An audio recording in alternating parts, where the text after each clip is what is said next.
Bomo morali biti kmalu veliko bolj pozorni na ugašanje luči, zlasti v nočnem času. Okoljsko ministrstvo ima na mizi uredbo o omejevanju svetlobnega onesnaževanja okolja, ki prinaša omejitve glede osvetljevanja cest, javnih površin izven naselij, omejuje osvetlitev parkirišč, fasad in okolice. Povsod pa naj bi bila dovoljena razsvetljava, ki se prižiga s senzorji. Občine bodo morale poročati o porabljeni energiji in izdelovati načrte razsvetljevanja. Napovedane so tudi kazni. Od 4.000 do 40.000 evrov bodo stale kršitve pravnih, od 40 do 1.200 evrov pa fizičnih oseb. Staša Lozar.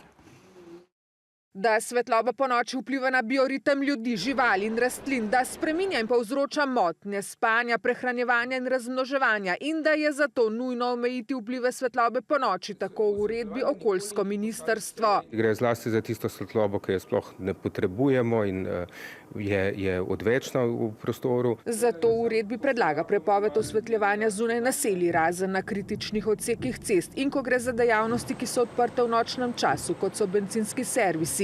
Omejuje se osvetljevanje stanovanjskih območij v poznem nočnem času, bo pa povsod dovoljena razsvetljava, ki se prižiga s senzorji. Absolutna prepoved, ki je prepovedano osvetljevanje fasade celotne stavbe.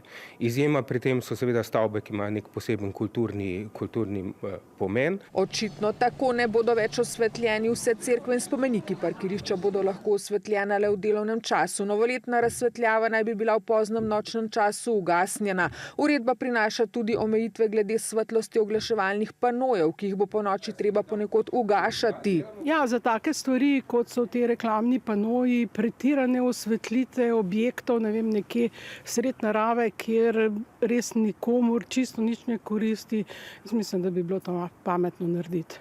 Ne pa popolne teme, to pa ja, po cestah. Ne vem, že itak je čudno, tako glede varnosti v mestu, mogoče bi bilo bolje, da bi mogoče na kakšnih mestih stvari še celo popravili, da bi bilo osvetljeno bolj. In kazni 4.000 do 40.000 evrov, če bo uredbo prekršil upravljalec razsvetljave, ki je pravna oseba ali samostojni podjetnik. Kaznovane pa bodo lahko tudi fizične osebe z globo od 40 do 1.200 evrov. Besedilo še ni dokončno, zdaj gre v javno razpravo.